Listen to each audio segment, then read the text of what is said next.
안녕하십니까. 내과 의사, 신경과 의사, 그리고 소설가 연규호입니다.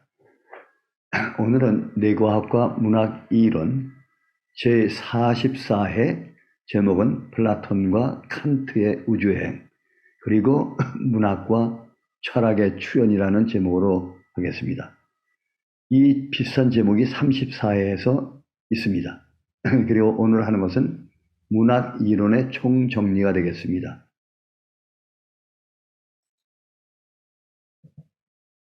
우선 플라톤과 칸트가 우주여행을 하려고 하면은 우주에 대해서 알아야 되겠습니다. 우주는 태양계, 우리 지구가 속해 있는 태양계가 약 1000억 개가 모여서 은하계를 이루고 갤럭시, 또 은하계 한 1000억 개가 모여가지고 우주가 된다고 합니다. 그런데 우주가 하나가 아니고 여러 개가 있기 때문에 멀티버스라고 합니다.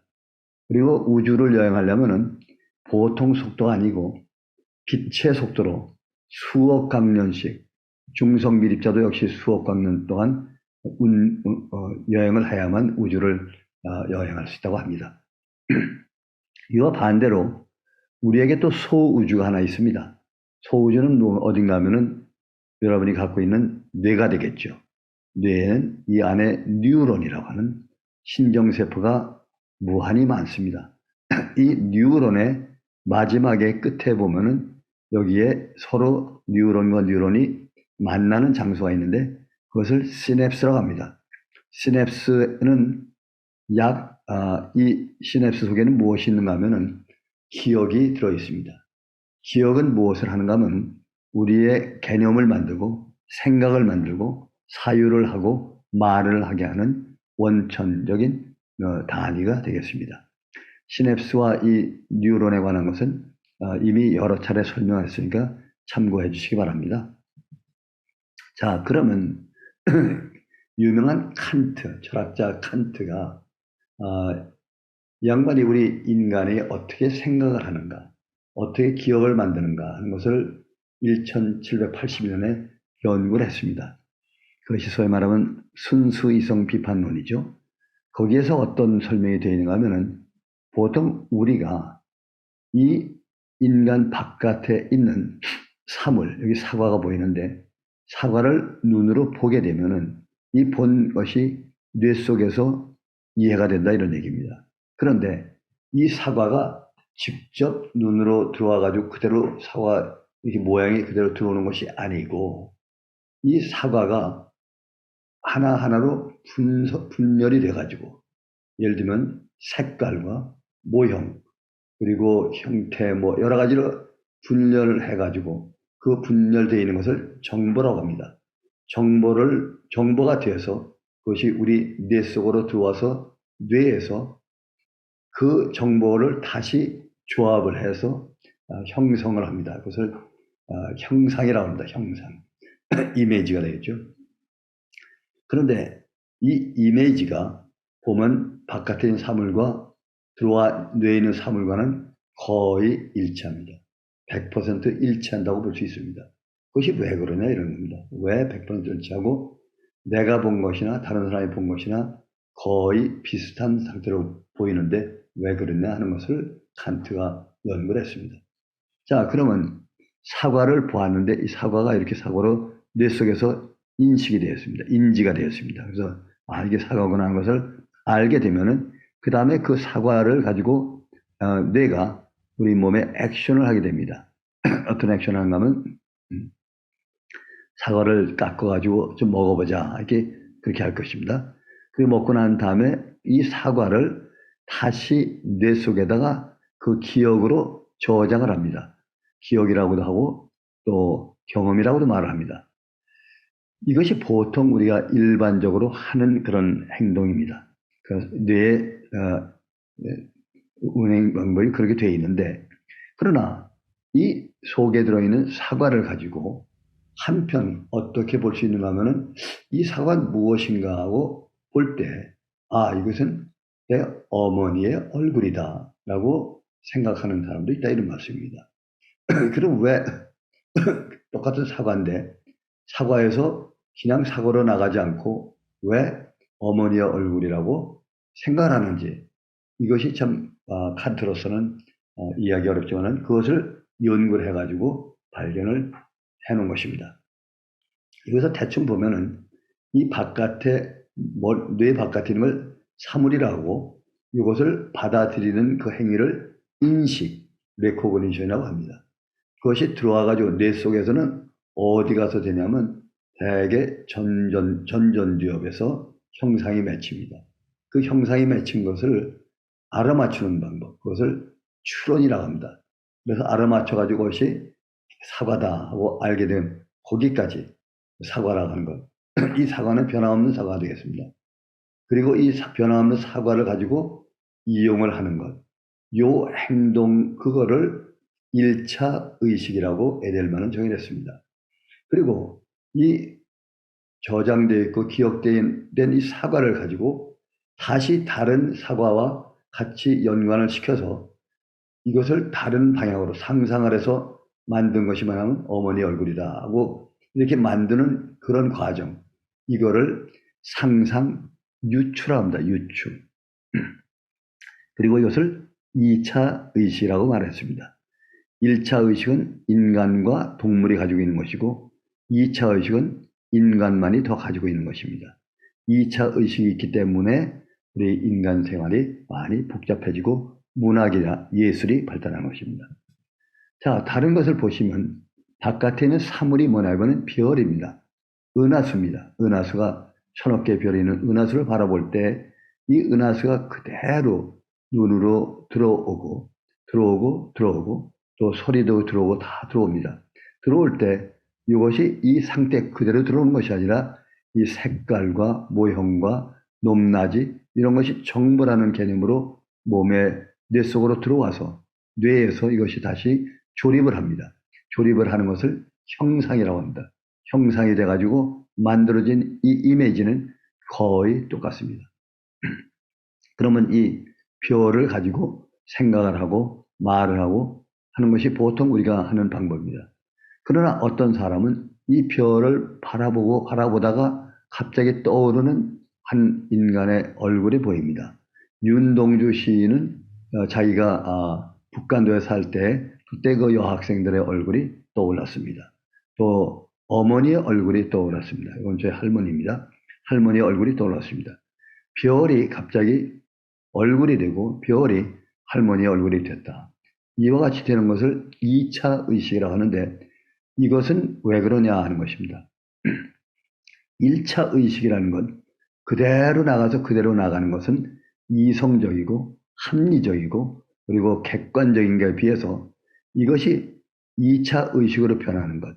그걸 갖다 유추라고 하는데 유추가 되는 경우는 대개가 감성적이고 주관적이고 그리고 내면을 바라보는 감성적인 그런 서정적인 그런 일이 되겠습니다. 이것을 2차 의식이라고 말합니다. 자, 그런데 보면은 이번에는 바깥에 있는 사물이 형체가 없는 것도 있습니다. 예를 들면은 내 마음이라고 하는 것은 형체가 없습니다. 이 형체가 없는 것을 받아들이게 됩니다. 받아들이면 우리 뇌 속에서 그 형체가 없는 그 기억, 개념이 생기는데 이때는 형체가 없기 때문에 이것을 관념이라고 말합니다. 그리고 관념이라고 하고 다른 말로는 또한 형이상학이라고도 말도 합니다. 그러나 이것이 마음이라는 것은 압니다. 내 마음이라는 것을 알기 때문에 그 마음의 정의가 내 마음이다 하는 것을 다른 사람에 표현도 할 수 있고 내가 행동을 할 수가 있는 것입니다.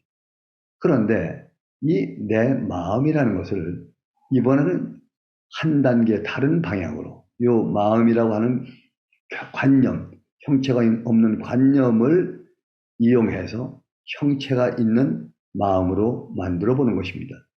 그때 어떤 현상이 생기냐면 내 마음은 호수요라고 말합니다.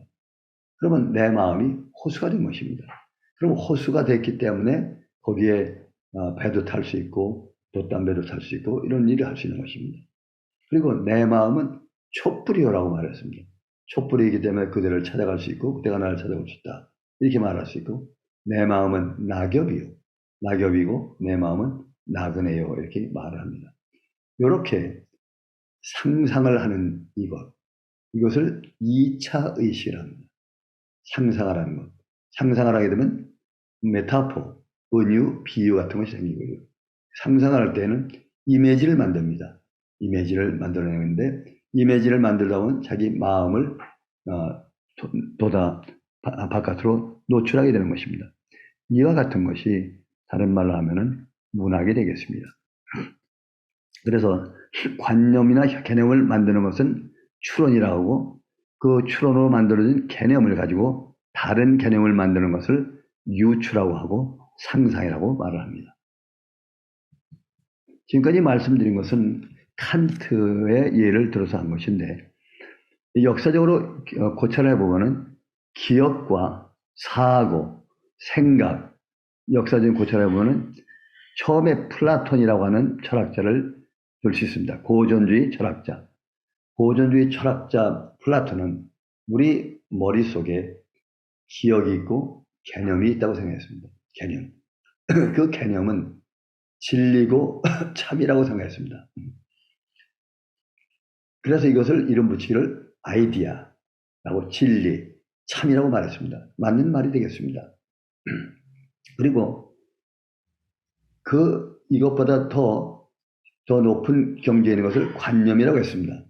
그걸 형이상이라고 아리스토텔레스는 말을 했습니다.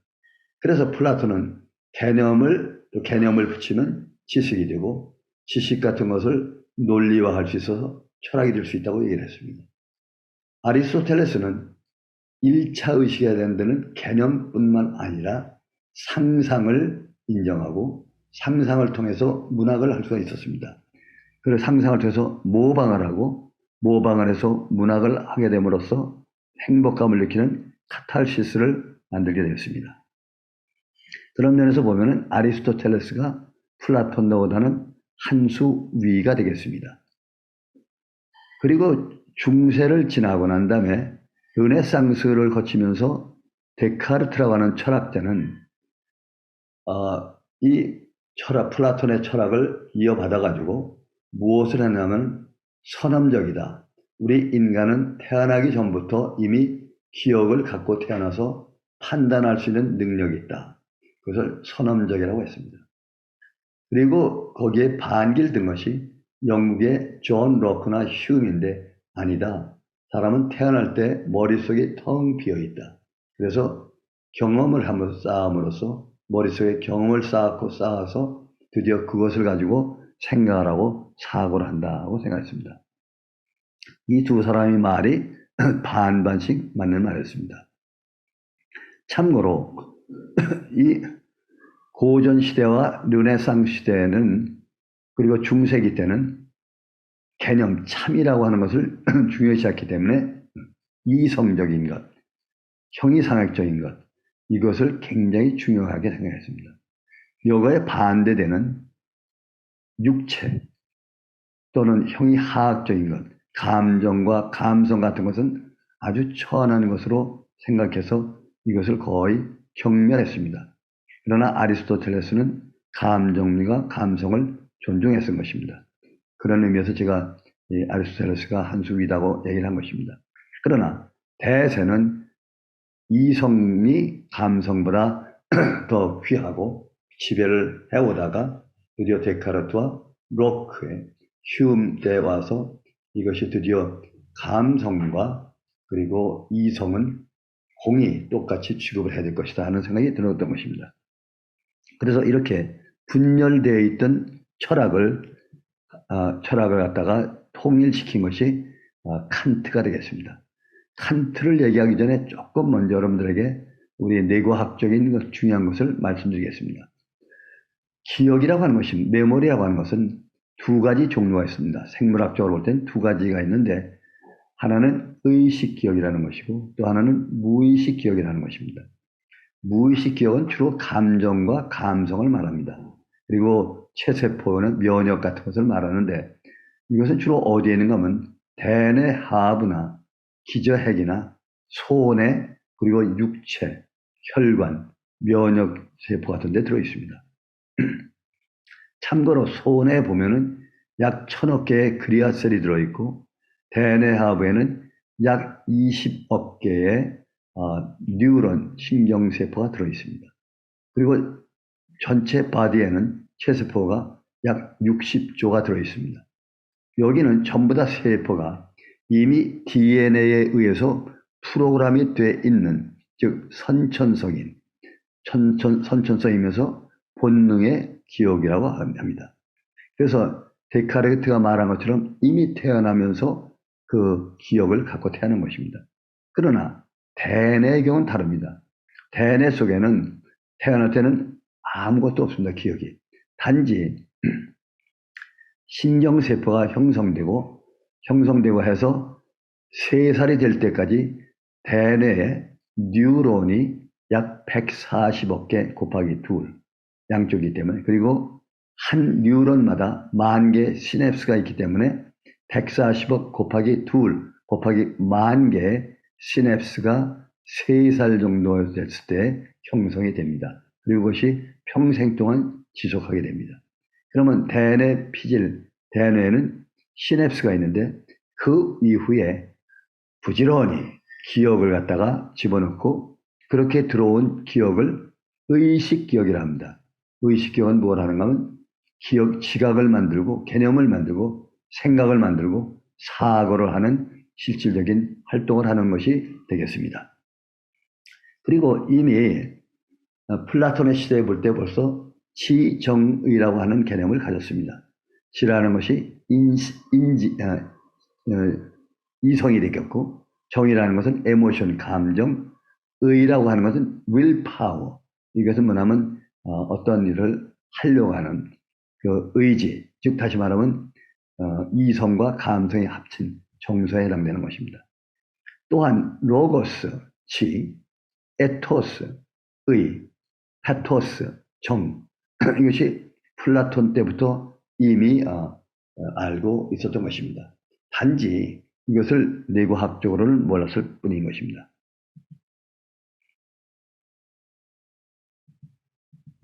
자, 그리고 또 하나 여러분에게 말씀드린 것은 신경세포의 특징이며 전달 방법입니다. 이것이 굉장히 중요합니다. 이것을 이해하여야만 왜 출원이고 왜 유추가 되는가 하는 것을 알게 되는 것입니다. 출원이 되려면 1차 감각신경세포가 활동을 해야 되는 것이고, 유추가 되려면 2차 감각신경세포, 즉 연합 뉴런이랍니다. 이것에 의해서 유추가 만들어집니다. 이것이 신경세포입니다. 그런데 이 신경세포는 감각신경세포, 운동신경세포, 연합신경세포 조금씩 다릅니다. 근데 뇌에서 보면은 이렇게 해골이 있고 대뇌가 이렇게 있습니다. 이렇게 해골이 있고 대뇌가 이렇게 있습니다. 그리고 이것을 대뇌 하부. 그런데 보면은 앞에 있는 이 부분을 전두엽이라 합니다. 그래서 운동의 뇌라고 합니다. 운동에는 둘로 나눠가지고 앞에 있는 부분을 전전두엽이라 합니다. 변연계라고 써있는 부분 전전두엽, 요거 전체가 전전두엽이 됩니다. 그리고 뒤에 여기 남아있는 이것은 전두엽 가운데 운동의 뇌, 운동 영역이 됩니다.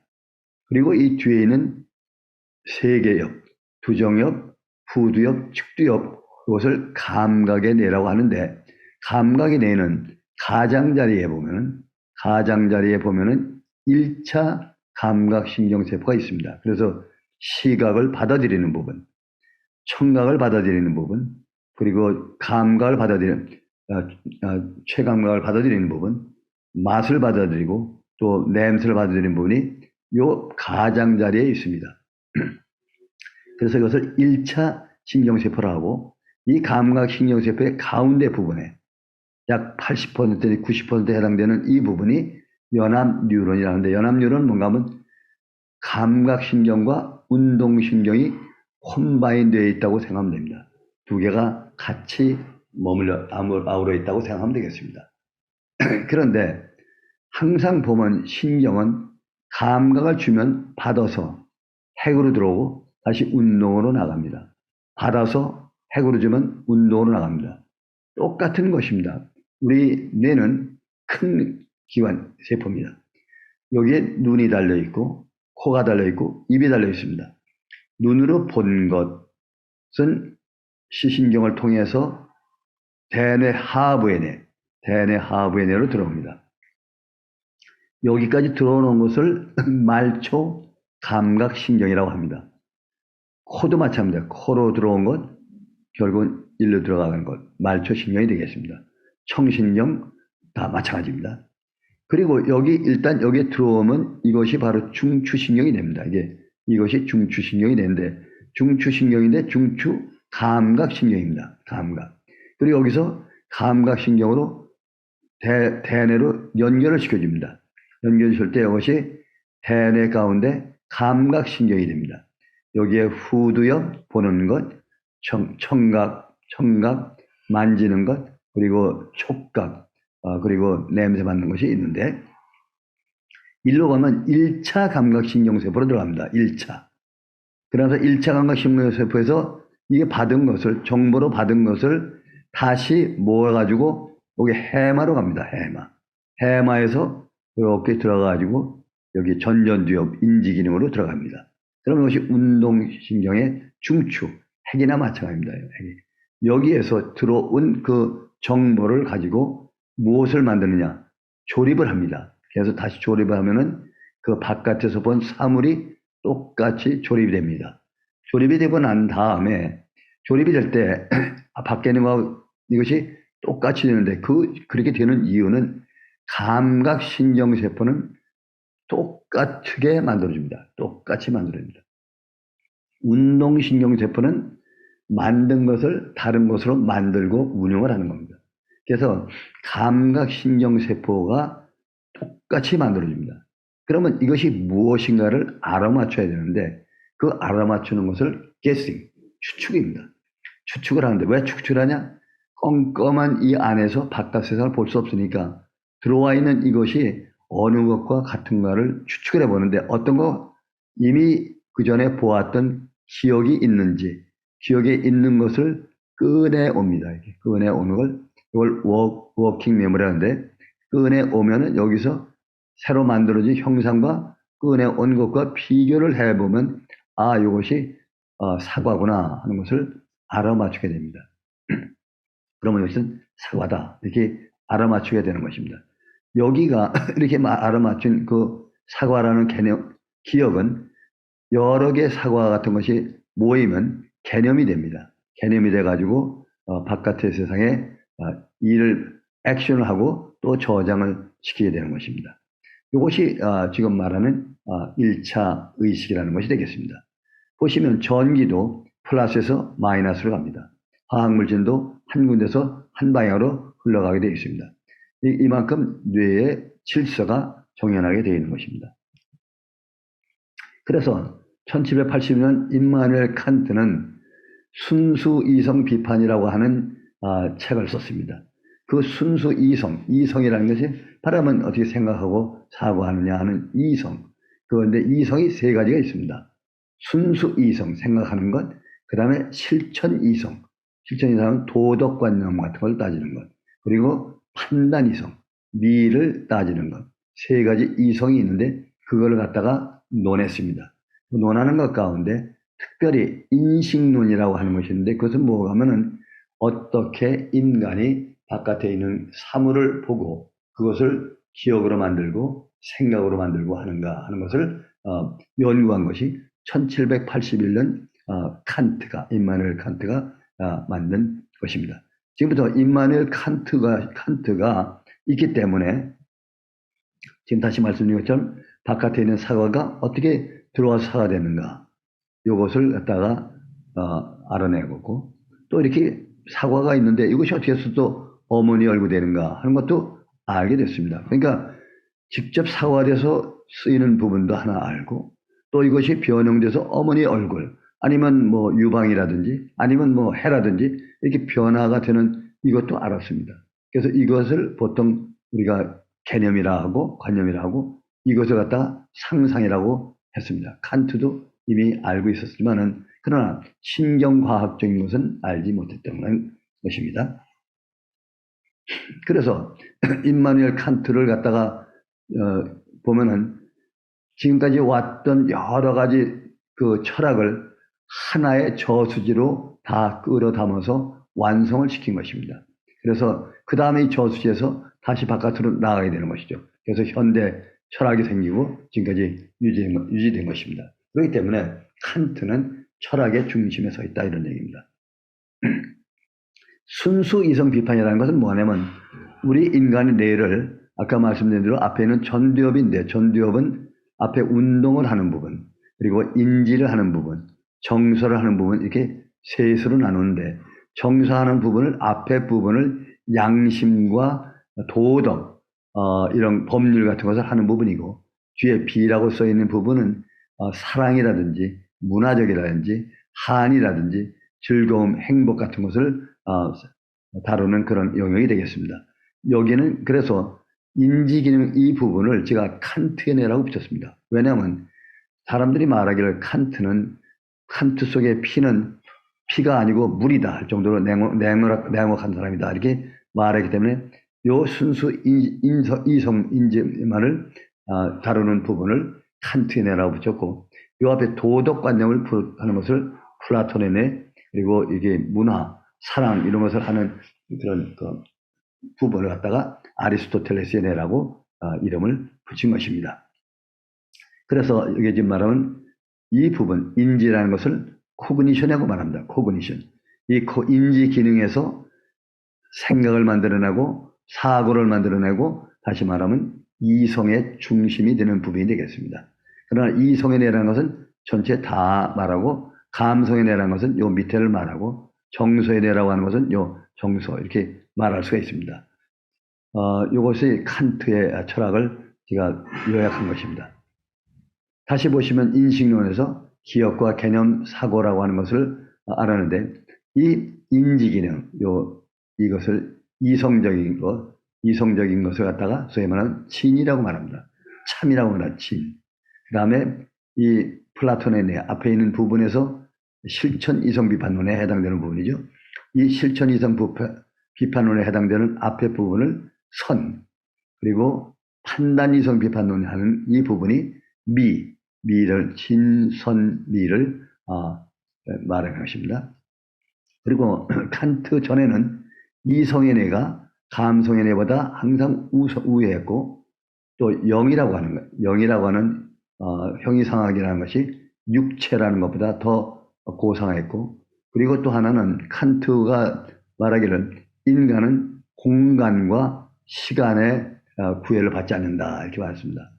공간은 무엇인가 하면은 1차 의식, 개념을 만드는 그 과정이 공간입니다. 왜냐하면 시각적인 것으로 나타나기 때문에. 그리고 2차 의식, 유출을 하고 또 상상을 해가지고 나오는 그 과정은 시간에 관한 것입니다. 시간으로부터 흘러간 것을 말하기 때문에 이렇게 칸트는 이 두 가지를 다 말하는 것입니다. 이렇게 볼 때 칸트의 철학이라기보다도 신경과학이라고 볼 수 있습니다. 그것을 이 같은 것을 완성한 것이 누구냐? 이렇게 확실히 이론적으로는 돼 있지만 과학적으로 증명을 못하고 있는 이것을 증명한 사람이 둘이 있습니다. 하나는 에릭 칸델이라는 사람입니다. 옆에 있는 에릭 칸델. 이 사람은 신경병리학 또 정신과 의사를 하고 있는 분이신데 이 양반은 뉴욕에 있는 컬럼비아 대학의 의과대 교수로 1928년생으로 아직도 살아있는 분입니다. 2000년에 기억을 발견한 것 때문에 노벨 의학상을 받았습니다. 기억을 어떻게 눈으로 보느냐? 현미경으로 전자현미경으로 보면은 시냅스 속에 기억이라는 것이 단백질로 들어있고 그 단백질을 다른 데로 옮길 때는 전기와 화학으로 옮겨가는 것을 알게 됐습니다. 그리고 이보다 조금 전이지만은 닥터 에델만은 무엇을 발견하면은 이 양반은 원래가 면역학으로다 노벨 의학상을 탔습니다. 그러나 그 사람은 산디아고에 있는 스크립스 병원에 거기에서 뇌신경, 의식을 약 40년 연구하신 생리학자 및 사이콜로지스트 및 뉴로패톨로지스트가 되는데 똑같이 1928년생인데 이분은 2014년에 돌아가셨습니다. 노벨상은 1995년에 뇌신경과학과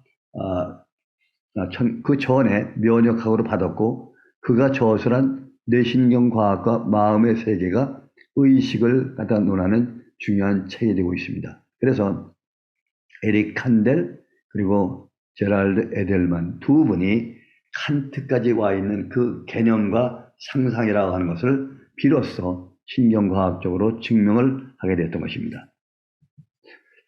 에델만은 어떻게 증명했느냐 하면은 1995년에 뇌신경과학과 마음의 세계라는 책에서 보면은 1차 의식과 고차 의식, 고차 의식을 2차 의식이라고 저는 얘기를 합니다. 그럼 1차 의식이라는 것과 고차 의식을 발견함으로써 많은 정립을 했는데 다시 한번 보시면은 인간의 뇌 밖에는 사물이 있습니다. 아까 사과가 있었죠. 칸트가 한 거나 똑같습니다. 칸트는 이 뇌 속을 몰랐지만은 이 뇌 속에 어떻게 돌아가는가 하는 것을 에델만은 알게 된 것입니다. 이 사물과 사물이 감각을 통해서 즉 눈을 통해서 어디로 들어오느냐? 들어오는 것이 어디로 들어오는가 하면 여기 먼저 시상 대뇌 하부인에 들어옵니다. 대뇌 하부인에 들어오면 말초신경이죠. 감각. 여기서부터는 중추신경입니다. 여기서 아까 말한 대로 다시 중추신경의 감각신경의 내에 들어갑니다. 감각신경의 내에 여기에 후두엽, 두정엽, 측두엽인데 주로 1차 신경, 바깥에는 1차 신경 영역으로 보내주면 이 정보가 하나로 모아가지고 다시 측두엽에는 해마로 갑니다. 해마를 통해서 쭉 들어가서 전전두엽으로 들어갑니다. 그 정보가. 그러면 전전두엽에서 들어와가지고 여기에서 형상을 만듭니다. 형상을 만든 것을 이것을 갖다가 무엇인가를 알아맞추는데 그것을 갖다가 추론에 의해서 알아맞추게 됩니다. 알아맞춘 다음에 그것을 전두엽에 운동회로 보내가지고 액션을 하게 되는데 그때 액션은 반대로 내려와서 대뇌하부로 내려와가지고 말초신경, 말초운동신경을 통해서 바깥쪽으로 눈이라든지 코라든지 또 근육으로 나오게 되겠습니다. 그렇게 해서 이렇게 나온 액션한 것을 다시 저장을 합니다. 그것이 하나의 기억이 됩니다. 기억이 됩니다. 예. 그런 기억이 똑같은 기억이 여러 차례 반복이 되면 사과라고 하는 기억이 여러 개 반복이 되게 되면 그 기억이 개념으로 변합니다. 왜냐하면 여러 개가 모여가지고 개념의 범주가 돼서 개념을 만들게 됩니다. 개념을 만드는데 이 개념을 만들게 되면 그 다음에는 이때 소위 자아기억, 경험자라는 것이 생기고 이때 비로소 우리가 의식의 범주화가 됐다. 의식이 있다 이렇게 말합니다. 그때 이때의 의식을 1차 의식이라고 말합니다. 이 1차 의식의 세계는 공간의 세계입니다. 왜? 시각적으로 저장이 되고 그러니까 모든 것을 다 저장을 할 때, 이 기억을 저장할 때 시각, 그림으로다, 사진으로 한 장짜리 그림으로 저장을 하게 됩니다. 저장을 하는데 한 장짜리이기 때문에 한 장짜리 그림을 보면은 현재가 있는 것이고 그 안에 내용이 들어있는 것이죠. 그와 같은 것이 여러 개가 모여가지고 개념이 되죠. 그래서 이 개념은 단기 기억입니다. 한 장짜리 기억으로 되어 있고 시각적인 그림으로 되어 있고 그래서 저장이 되어 있는 것입니다. 그리고 여기까지 이 과정을 그것을 1차 의식이라고 합니다. 그러면 1차 의식으로 만들어진 기억과 개념을 가지고 우리 인간이 일상생활하게 됩니다. 동물도 개념까지 만들어지는데 동물들은 말을 하지 못하기 때문에 어떠냐면 감정, 즉 자율신경과 반사작용에 의해서 이 개념을 처리를 하게 되겠습니다. 근데 지가 볼 때는 그런 개념 자율신경으로 처리할 뿐만 아니라 개나 동물도 근육 운동과 얼굴 운동을 하기 때문에 그건 하지만은 말을 못하기 때문에 말이라는 것이 나오지 못합니다. 그래서 이 동물들은 생각을 만들지 못한다. 이렇게 얘기를 하는 것입니다. 일단 동물은 제해놓고 1차 개념, 의식을 가지고 사람은 이 개념을 가지고 단어를 가지고 이걸 갖다 말을 해서 평상 생활하는데 보통 평상 생활의 80%를 1차 개념을 가지고 합니다. 예를 들면은 아침 아침 식사는 토스트를 먹는다. 그리고 아버지와 어머니와 같이 먹는다. 뭐 이렇게 평상적인 말을 서술하는 것입니다. 서술하고 말을 하는 것입니다. 그리고 이것을 글로 쓸 수도 있습니다. 글로 쓴 것이 일기장이라든지 뭐 이런 것이 되겠죠. 그리고 개념을 모아가지고 지식이 된 다음에 이것을 갖다 설명하는 글도 나올 수 있고 이것을 갖다 논술로 만들 수가 있습니다. 그래서 철학 같은 것이나 종교 같은 것이 과학 같은 것이 1차 개념에 의해서 만들어지게 되어 있습니다. 그래서 이 개념은 변하지 않기 때문에 투루스라고 얘기하는 것입니다. 왜 개념이 변하지 않느냐? 감각신경세포에서 만들기 때문에 만들어진 것을 끝입니다. 변형이 안 되는 거다. 안 된다 이런 얘기입니다. 그래서 여기까지를 갖다가 1차 의식이라고 하는데 이때 인간의 감정과 감성이 얼마나 여기 적용하느냐? 1차 의식에도 감성이 작용을 하고 정서가 작용합니다. 감성과 2차 감성, 정서에 대해서는 여러 차례 설명을 한 것이 있습니다만은 1차 감성, 2차 감성이라고 말합니다. 다시 말씀드리겠습니다. 그리고 난 다음에 2차 의식에 대해서 에델만은 또 말을 했습니다.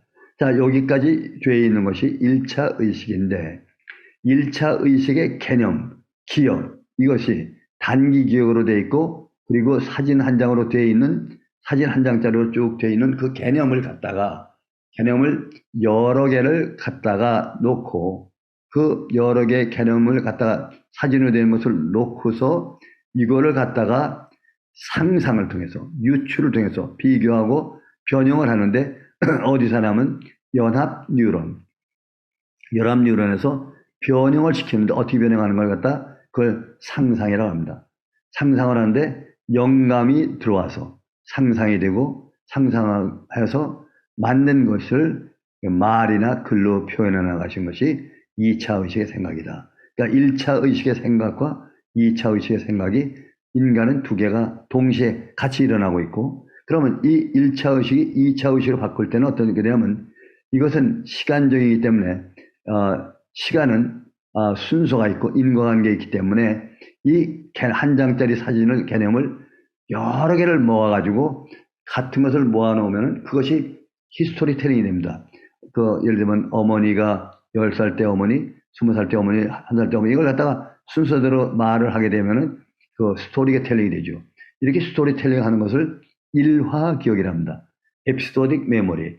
일화 기억을 하면서 그것을 저장했을 때는 장기 기억, 현재, 과거, 미래가 있고 연속 화면이 있는 장기 기억으로 바뀐다 이런 말씀입니다.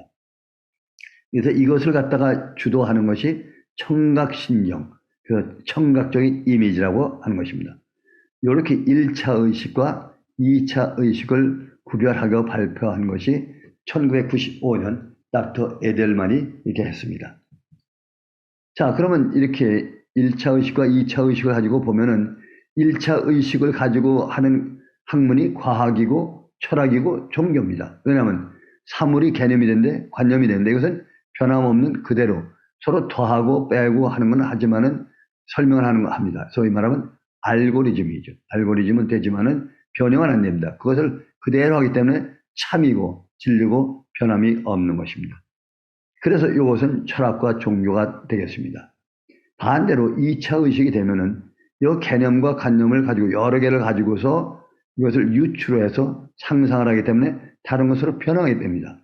그래 변화가 되는 그것은 바로 그림이라든지 문학, 음악이 되는데 그림은 주로 공간을 이용한 것이고 음악은 주로 시간을 이용한 것이고 문학은 공간과 시간을 이용한 중간에 들어가는 것이 문학이 되겠습니다.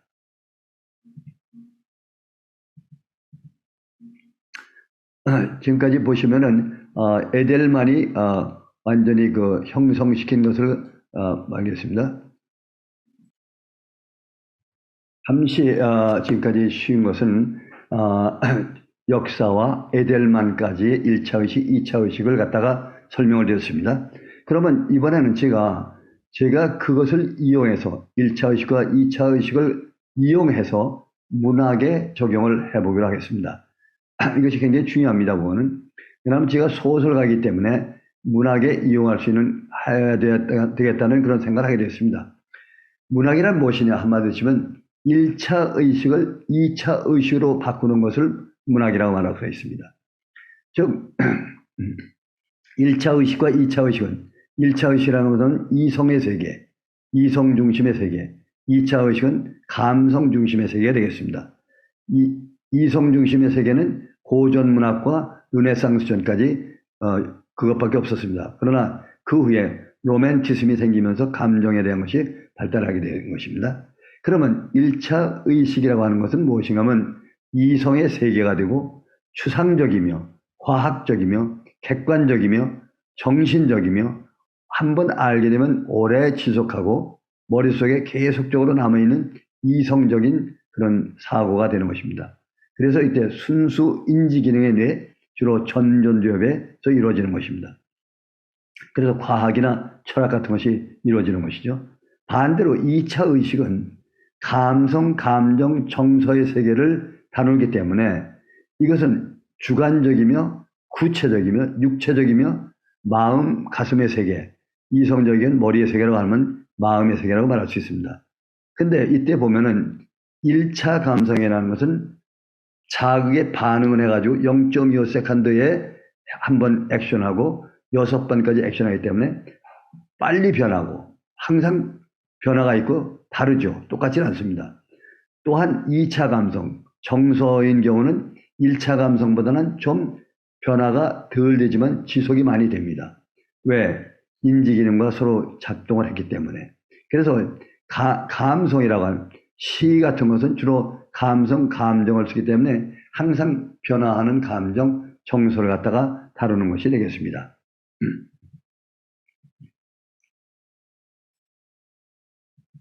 그러면 우리가 볼 때 보면은 사물을 받아들일 때 관찰을 한다고 합니다. 인식을 하는 거죠. 레코그니션. 그때 관찰을 잘해야 됩니다. 그때 관찰을 잘하는 거에 따라서 그 다음에 그 유추할 때 감성적인 것을 갖다가 끌어낼 수 있기 때문에 좋은 시를 쓸 수 있는 것입니다. 그렇기 때문에 1차 의식에서 2차 의식으로 바꿀 때 보면은 1차 의식에서 2차로 바꿀 때는 아까 말씀드린 대로 감각적 이미지로 구체적으로 표현을 해주고 감성적인 것을 표현하기 때문에 그런 현상인데 이와 같이 2차 의식, 유추, 상상을 하게 하는 장소가 어딘가 하면은 정서의 뇌, 비, 아리스토텔레스의 뇌가 되겠습니다. 이곳에서는 영감을 만들고 영감을 만든 것이 그것이 어디로 보내냐면 인지 기능의 뇌, 이성의 뇌로 보내가지고 거기에서 드디어 상상도 하고 하는 것이죠. 모든 상상 같은 거 하는 것은 운동에 대해서 하는데 그 모티베이션을 만들어주는 것은 아리스토텔레스다 이런 말입니다. 아까 말씀드린 유추라는 건 연합뉴런에서 생기기 때문에 문학의 창조가 되는 것이다. 그러면 이 아리스토텔레스의 뇌, 그 정서의 뇌, 비 같은 데서는 어떤가 하면은 1차 감성, 즉 감정이라는 것이 공포라든지 6가지의 감정이 있지 않습니까? 이 감정이 항상 올라와 가지고 거기서 스트레스를 만듭니다. 스트레스 만들고 공포 같은 스트레스 만들기 때문에 항상 우리 뇌는 스트레스 속에 살게 되어 있고 불안과 불행과 그리고 한스러운 것에서 살아갑니다. 또한 인간은 죽음에 대한 공포가 있기 때문에 항상 죽음에 대해서 걱정을 많이 하고 있습니다. 그래서 그것을 해결하기 위한 방법이 바로 문학이 되겠습니다. 문학을 함으로써 글을 씀으로써 완성을 함으로써 상상을 함으로써 어떤 현상이 생기냐면 행복감이 생깁니다. 왜냐하면 상상의 세계에 도달했기 때문에. 그 행복할 때는 어떤 현상이 생기냐면 전두엽에서 세로토닌이 많이 나오면서 그것이 행복을 만듭니다. 그걸 카탈시스라고 하는데 이것을 처음에 말한 것이 아리스토텔레스가 되겠습니다. 그러면 잠시 여담으로 시와 시인에 대해서 말씀드리면은 시라고 하는 것은 감성, 1차 감성. 아까 말씀드린 0.25초 안에 한 번 이루어지고 욕망과 욕구, 감정이 여러 차례 변화가 가져오는 순간적이며 변화무쌍한 그런 감정이 올라와서 그것이 자극을 주기 때문에 그것을 갖다 표현하기 때문에 시인은 항상 감성적이고 정서적인 그런 사람이 되게 마련입니다. 그것이 시고 시인은 상상을 할 때 감성적인 상상을 많이 하는 사람입니다. 소설가는 시인보다는 약간 그 상상을 할 때 감성적인 상상이 덜할 수도 있습니다. 자, 그러면 우리가 글을 쓸 때, 시를 쓰거나 할 때 중요한 것이 뭐라면은 1차 개념을 하는 것. 즉 소재가 되겠죠. 우리 말하면 소재가 되겠고, 그때 동기가 발생하면은, 영감이 발생하면은 그 소재를 가지고, 소재가 뭐냐? 개념이죠.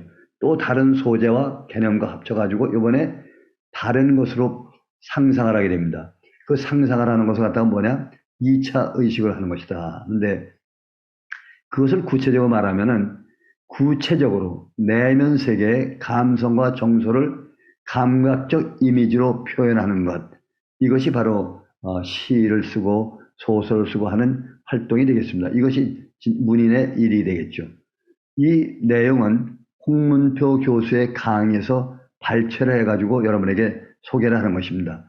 홍문표 교수의 강의를 참 들을 것이 정말 많습니다. 이 교수님 강의가 정말 저한테는 도움이 되고 아마 제가 볼 때는 이렇게 체계적으로 강의하신 분은 우리나라에 없는 것 같습니다. 제가 볼 때는. 이 홍문 교수의 강의에서 보면은 첫째 이렇게 구체적으로 드러내는 것을 갖다 윤동주의 시 소년에서에 보면은 사랑이라는 관념이죠. 이미지가 없는 개념. 그래서 사랑이라는 관념, 형체가 없는 것을 갖다가 우리 머릿속에서 2차 의식으로 그 사랑을 남에게 보이게 하려고, 남이 이해하기 쉽게 보여주기, 즉, 감정 표현하는 것, 묘사하는 것, 그것을 갖다가 설명한 가운데, 소년에서라는 그 시가 있습니다. 거기에 보면 소년이 어떤 시를 썼는가 하면은, 내 손금에 맑은 강물이 흐르고, 강물 속에 사랑처럼 너의 얼굴이 떠오른다. 참 사랑을 갖다 이렇게 표현했습니다. 손금을 보니까 강물이 흐르고 그 강물 속에 사랑처럼 너의 얼굴이 떠오른다. 참 사랑이 뭔가를 아주 구체적으로 또 실질적으로 설명을 해준 것입니다. 김수영 시에서 보면은 역시 사랑을 갖다 어떻게 표현하는가 하면은 어둠 속에서도 불빛 속에서도 변치 않는 사랑을 너에게서 받았다. 그러나 너의 얼굴은 어둠에서 불빛으로 넘어가는 그 찰나에 꺼졌다 켜졌다 하는 얼굴이다. 내가 너를 사랑한다고 말을 100번 해봐야 잘 이해가 안 가지만은 이것을 이렇게 표현했을 때 너에 대한 사랑을 눈으로 보는 것처럼 감각으로 보는 것처럼 시각적 이미지로다가 청각적 이미지로 그 이미지가 없는 사랑 관념을 이것을 상상을 통해서 구체적으로 표현하고 있는 것이 문학이다 이런 얘기입니다. 그러면 아까 칸트가 보면은 인간은 공간과 시간을 이용하기 때문에 공간을 이용하는 것이 1차 의식이고 시간을 이용하는 것이 2차 의식입니다. 시간을 이용한다는 것이 왜 그런가 하면은 말을 하는 것은 순서가 있습니다. 나는 학교에 간다. 이게 순서가 있고, 그리고 인거법칙, 이 법칙의 순서가 바뀌면은 말이 성립이 되질 않습니다. 그래서 이것은 시간이라는 개념이라 이런 얘기입니다. 그래서 시간과 공간을 이용하는 걸 보면은 봄이다 라고 하면은 시간을 말하는 겁니다. 봄입니다. 봄이다 하면은 누구나 다 아는 것이죠. 그래 봄이야. 그렇지만은 거기다가 이른 봄이다라고 하나의 묘사를 붙이면 조금 달라집니다. 이른 봄날 동트는 아침이다 하면 더욱 구체적으로 내면의 세계를 드러내 보이는 것입니다. 이렇게 내면의 세계를 드러내 보이는 것이 문학이 되겠습니다. 그리고 무덤 하면 아직 무덤 아무것도 아닌 무덤이지만은 할머니 무덤 하면은 좀 더 다른 무덤이 되겠죠. 그리고 망우리 언덕에 있는 할머니 무덤 하면 더 구체적이고 더 감성적이고 더 실제적인 그런 것이 되겠습니다. 김소월의 시를 보면은 금잔디가 있습니다. 금잔디 하면은 무엇이냐? 제가 살았던 청주 무심촌에 보면 금잔디가 많았습니다. 좀 길고 누월한 것이 움직이는데 금잔디 하면 뭐 별로 그렇게 크게 와닿는 것이 많지 않지만은 김소월의 시 보면은 잔디 금잔디 아주 강조가 되고 더 구체적이 됐습니다. 그리고 또 하나는 잔디 금잔디 심심산천의 금잔디 심심산천에 더 구체적이고 더 표현이 더 직설적이 됐습니다. 그리고 잔디 금잔디 심심산천의 금잔디 가신님의 무덤에 핀 금잔디 아주 완전히 그 내용이 구체적이 되어 있고 그것을 표현을 한 것입니다. 이와 같이 감성적인 표현 그것을 이미지를 통해서 잔디 금잔디 그 이미지로 보이지 않습니까? 그렇게 조로록조록 물이 흐른다. 이 청각적인 이미지로다가 표현할 때 더 그 표현이 더 보여주는 것이 아주 정확하게 잘 오는 것입니다. 봄이 왔네. 봄이 왔습니다. 그런데 어떻게 왔냐? 또 한번 강조해서 봄이 왔네. 더 강조가 됐고 버드나무 끝에 봄이 왔네. 더 구체적이고 버드나무 끝 실가지에 봄이 왔네. 아주 구체적으로 드러내게 되는 것이죠. 이것이 묘사만 되지만은 상상도 될 수 있고 묘사가 되는 것이죠. 여기에 상상에 의한 비유가 겹칠 때 엄청난 파괴력 힘이 되는 것이죠. 성경에 보면 애로움을 표현하는 방법으로 바울 사도는 어떻게 표현하는가 하면 오호라 나는 곤고한 사람이로다. 누가 나를 건져줄 수 있을까? 그렇게 얘기를 했습니다. 그거보다 예수님은 자기의 애로움을 어떻게 표현했냐? 공중 나는 새도 깃들일 곳이 있고 여우도 누울 굴이 있는데 인자는 머리 들 곳이 없도다. 얼마나 자기 자신을 갖다가 감성적으로 또한 이미지가 있는 시각적으로 이렇게 표현한 글입니다. 이런 것이 진정한 그런 문학의 글이 되겠죠. 성산문의 시를 보십시오. 이 몸이 죽어서 무엇이 될 거 하니 복내상 제일 높은 봉우리에 무엇이 돼? 거기에 백설이 만건한 거기에서 독야 청청하겠다. 자기 몸이 이렇게 구체적으로 자기 마음을 자기 감정을 표시하는 것입니다. 이렇게 구체적으로 표시를 하게 되면은 듣는 사람 독자는 감동을 받게 되고 공감을 하게 되고 또한 그걸 통해서 행복한 것을 느끼게 됩니다. 행복한 걸 느끼게 되면서 카탈시스를 느끼게 되겠죠. 그런데 또 한 가지 중요한 것은 인간에게는 공포라는 것이 있습니다. 1차 의식이나 2차 의식을 가진 동물과 사람은 공포를 가지고 있습니다. 감정이 6개 가운데 공포가 들어있습니다. 공포가 있기 때문에 사람이 오래 할 수가 있는 것입니다. 왜? 조심을 하기 때문에. 그런데 동물은 공포는 있지만은 인간과 달리 죽음에 대한 공포는 없습니다. 인간은 죽음에 대한 공포가 있습니다. 그렇기 때문에 죽음에 대한 공포가 있기 때문에 항상 스트레스가 있게 마련입니다. 스트레스가 있기 때문에 우리 몸에 한스러운 것이 생기는 것입니다. 네거티브한 감정으로 한스러운 것이 생깁니다. 포지티브한 감정으로 생기는 것은 사랑과 패션, 열정, 행복 이런 것이 되겠죠. 그러나 그것보다는 네거티브한 정서, 즉 스트레스, 한이라든지 외로움 이런 것을 갖다가 하는데 그와 같은 네거티브한 정서, 감성을 갖다가 공포로부터 해방을 하기 위해서 구원을 받기 위해서 글을 쓴다고 했습니다. 이것이 소위 말하면 구원 문학이라고 하는 것이죠. 그래서 우리 문학은 구원 문학이라고도 말을 합니다. 자, 지금까지 말한 것이 대충 그로스한 문학에 관한 것을 제가 잠시 내 심령으로 비춰봤는데, 좀 더 이번에 제가 소설과 연교, 제가 1차 의식과 2차 의식을, 즉 추론과 유추에 의한 문학의 적용을 좀 더 자세히 해보겠습니다. 지금까지 보면 플라톤과 칸트의 기억과 사고, 칸델과 에델만의 기억과 사고의 발견, 그리고 제가 내 심령으로 본 철학과 문학을 설명을 드렸습니다. 그래서 우리가 보통 1차 의식을 가지고 80%의 말과 글을 해서 생활을 하고 과학도 하고 철학도 합니다. 그러나 약 20%의 2차 의식을 가지고 상상을 하고 묘사를 하고 진술을 해서 또 메타포를 만들어서 이성적인 사고를 감성적인 사고로 바꾸는 일을 합니다. 보통 말할 때는 우리가 메타포나 묘사 같은 건 잘 안 하죠, 그거는.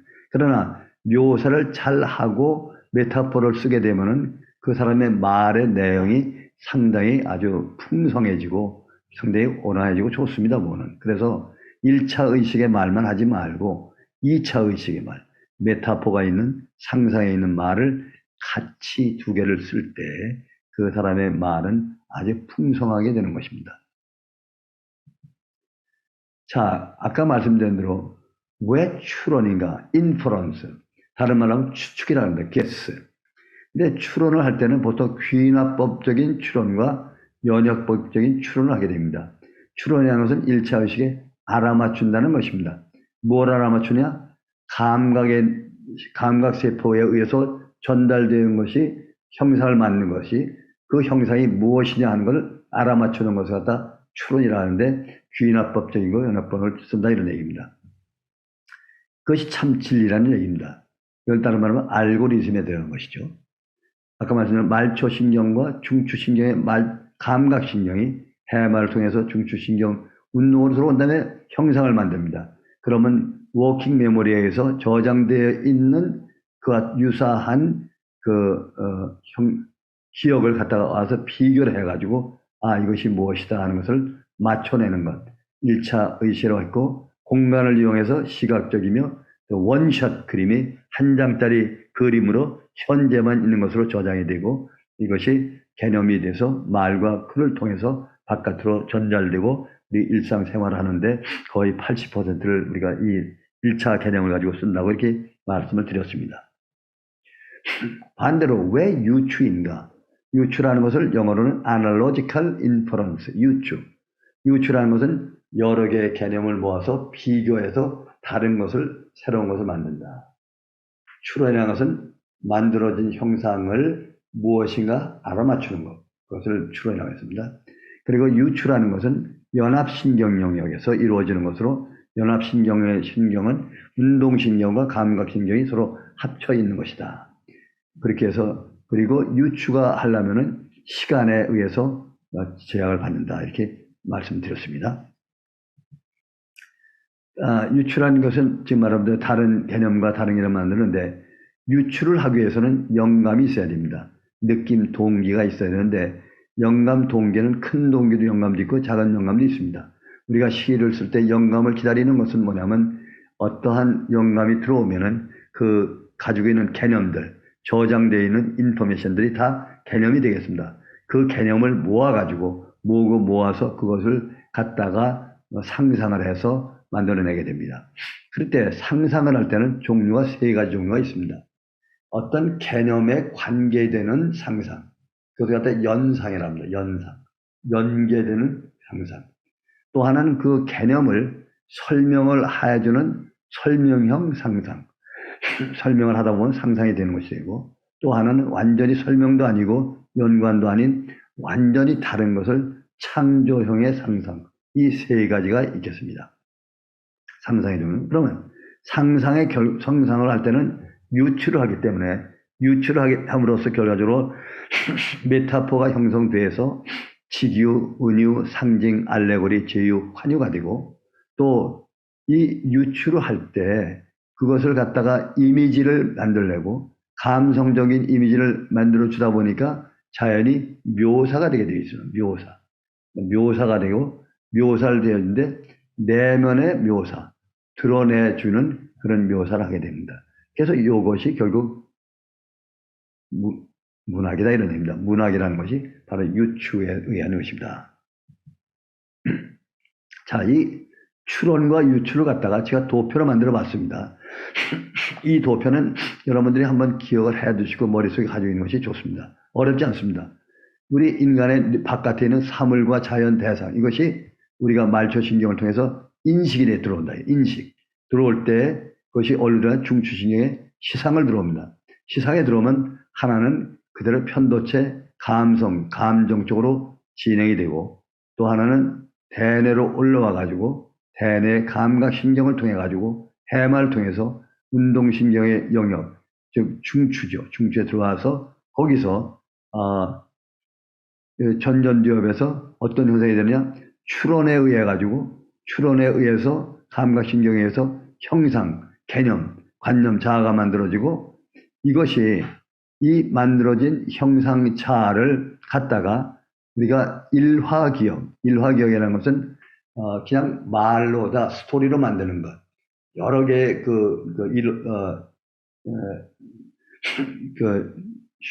그림으로 그려져 있는 기억을 갖다가 모아가지고 이렇게 모아놓으면은 하나의 스토리가 만들어지지 않습니까?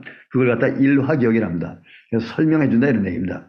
설명해준 걸 갖다가 말로 해서 생각이 된다 이런 얘기입니다. 그리고 보통 이렇게 하는 것이 우리 인간이 사용하는 거의 80%를 여기서 합니다. 이걸 가지고 합니다. 그래서 예를 들면은 아침에 사과를 먹었다. 사과는 둥글고 어제보다는 좀 큰 사과였다. 근데 맛이 좀 별로 없었다. 뭐 이렇게 설명하는 것이 그것이 일화기억적 서술이 되겠습니다. 그러나 반대로 그 사과를 갖다가 보면서 어떻게 말하면 나는 아침에 과수원을 하나 먹었다. 과수원을 먹었다. 이게 무슨 소리야? 사과가 하나 얼른 과수원에서 열리는데 과수원에서 만든 잼을 발라서 먹었다. 이렇게 상상을 하는 것이죠. 굉장히 복잡해지고 좀 이것이 하기가 좀 쉽지 않죠. 그래서 이렇게 상상을 잘하는, 유추를 잘하는 머리를 가진 사람이 문학가가 되는 것이고 이렇게 모든 것을 이론적이고 객관적이고 그래서 알고리즘을 잘하는 계통을 갖다가 과학자 또는 철학자가 되겠습니다.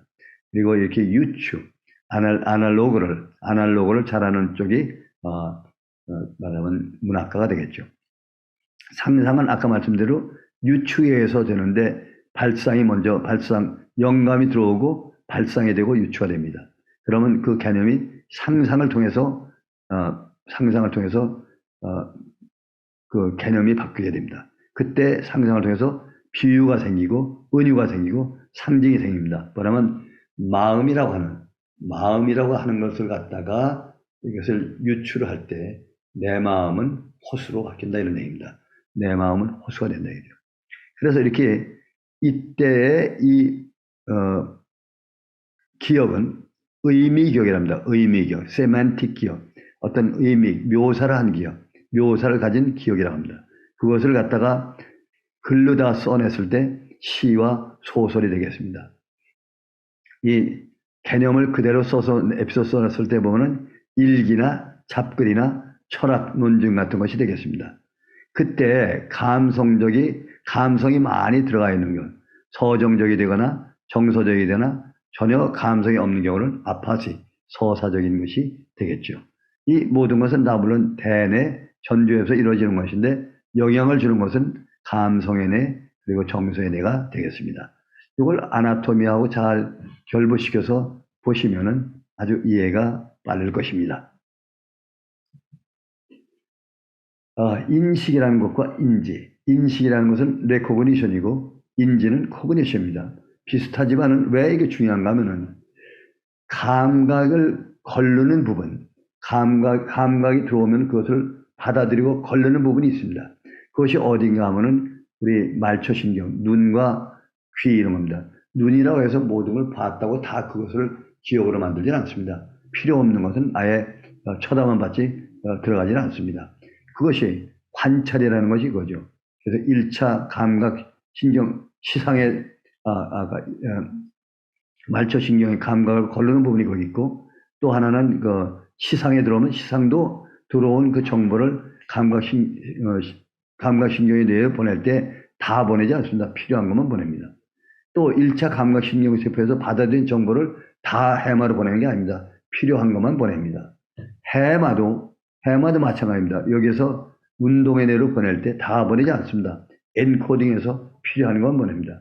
이와 같이 우리 인간의 뇌는 들어오는 감각을 차단을 많이 시키고 필요한 것만 받아들이게 됩니다. 그렇지 않고서는 우리가 이것을 다 통일할 수가 없지요.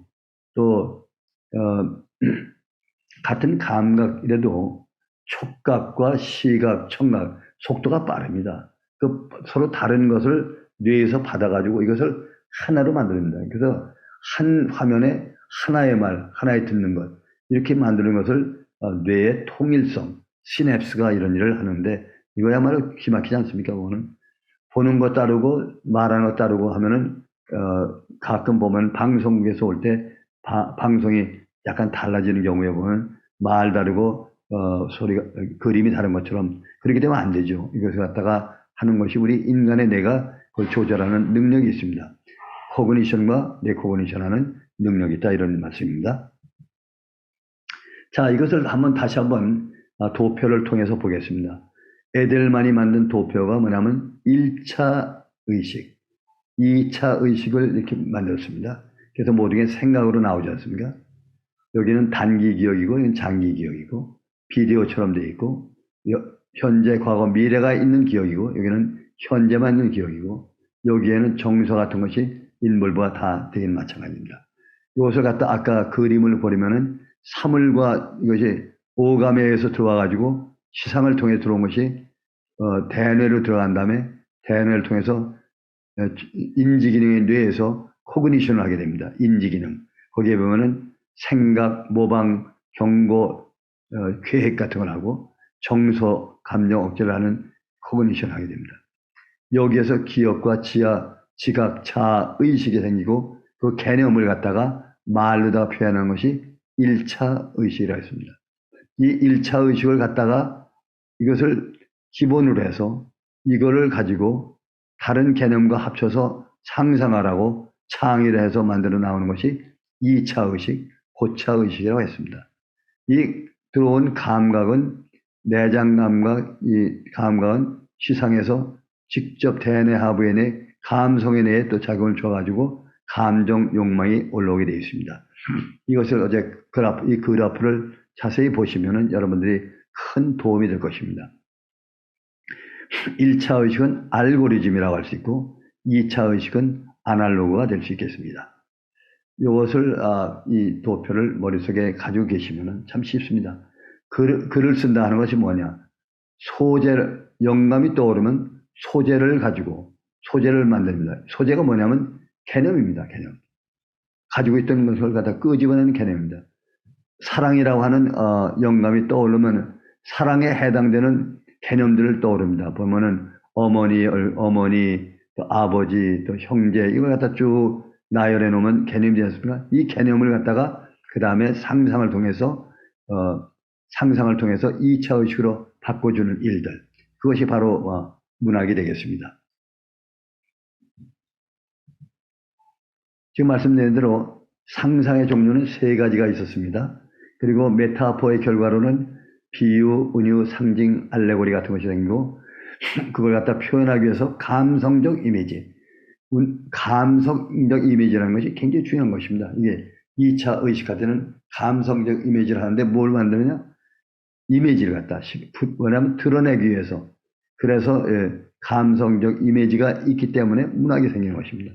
감성적 이미지가 강하면 강할수록 시가 되는 것이고 감성적 이미지가 덜하면 덜할수록 소설적이 되는 것입니다. 그래서 감성적 이미지가 없이 이성적인 그 사유만 할 때를 서사적 이성이라고 하고 이 감성적 이런 것이 들어있을 때 그걸 갖다 서정적 감성이라고 이렇게 표현을 하는 것입니다. 그래서 이성적 사고, 이성적 사고, 감성적 사고 이렇게 말을 하게 되는 것이죠. 자, 여러분들이 문장을 보면은 우리가 문장에는 4가지 종류가 있습니다. 어떤 것을 알려주기 위해서 설명하는 문장이 있습니다. 설명 문장. 그리고 어떤 것을 주장하기 위해서 만드는 논술 이론 문장이 있습니다. 설명 문장과 논술 이론 문장은 1차 의식에서 생긴 개념을 설명과 논술 이론으로서 다 표현하게 됩니다. 그러나 묘사 문장과 서사 문장이 있습니다. 묘사 문장이라고 하는 것은 세멘틱, 이건 에피소딕, 세멘틱 묘사라는 건데 이거는 주로 어느 때 오는가 하면은 2차 의식, 1차 의식이 2차 의식으로 바꿀 때 묘사를 하게 됩니다. 묘사. 그리고 서사를 하게 됩니다. 어떤 목적을 가지고 서사. 묘사가 많으면 많을수록 시가 되고 서정적이 되고 자기 감성적이 되고 묘사가 적고 서사가 많을수록 조금 점점 서사적인 쪽으로 바뀌게 되겠죠. 묘사를 하는데 우리 보통 소설은 묘사로 갑니다만은 시에서는 묘사라는 말을 하지 않고 표현이라고 합니다. 표현한다. 이렇게 용어가 다릅니다.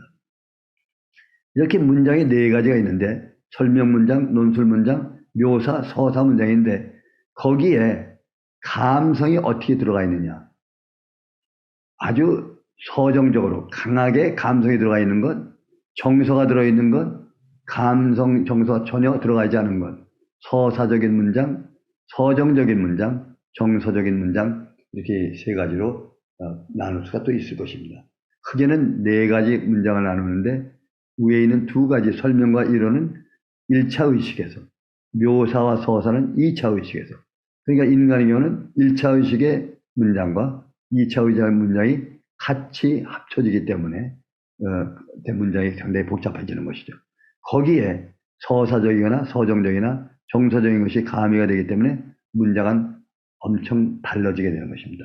그걸 통해 가지고 소설가 작가의 소위 말하면 특징적인 문장을 알 수가 있겠죠. 문장의 특유성을 알 수가 있는 것입니다. 자, 글로 우리가 말이라는 것인데 지금 말로 다 한 것을 글로 전환을 시키는 것. 글로 전환을 시키는 것이 바로 문학이 되겠습니다. 글로 전환을 시키는데 아까 말씀드린 대로 설명하고 또 논설을 만든 것, 그걸 갖다 서술이라고 합니다. 에피소딕 메모리, 서술, 나레이션이라고 말하고 반대로 세멘틱, 의미 있는 기억으로 만들어서 하는 그것을 묘사라고 합니다. 세멘틱 디스크립션, 묘사라는 것은 디스크립션, 영어로는 디스크립션입니다. 즉 서술을 하는 것은 일화기억이고 또 묘사하는 것은 의미기억이다. 이렇게 생각하면 되겠습니다. 그래서 기억의 종류는 일화기억, 에피소딕 메모리와 의미기억, 세멘틱 메모리가 있다. 일화기억은 1차 의식에서 쓰는 기억이고 2차 의식에서는 의미기억을 추가해서도 쓴다. 그러니까 이 1차, 2차 의식을 같이 쓸 때 더 복잡해지는 것이죠. 다시 한번 들으면 1차 의식은 설명과 논술로 충분하지만 2차 의식은 설명과 논술뿐만 아니라 묘사, 서사를 하게 되는데 이것이 2차 의식이 됩니다. 그렇기 때문에 문학이라는 것이 성립한다.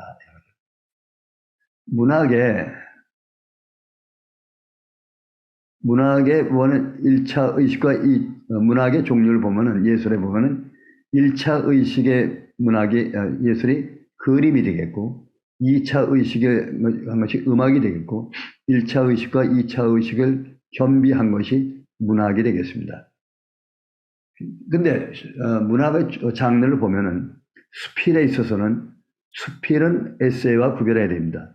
에세이는 완전히 문학이 아닙니다. 이것은 1차 의식을 서술한 것입니다. 논술한 것입니다.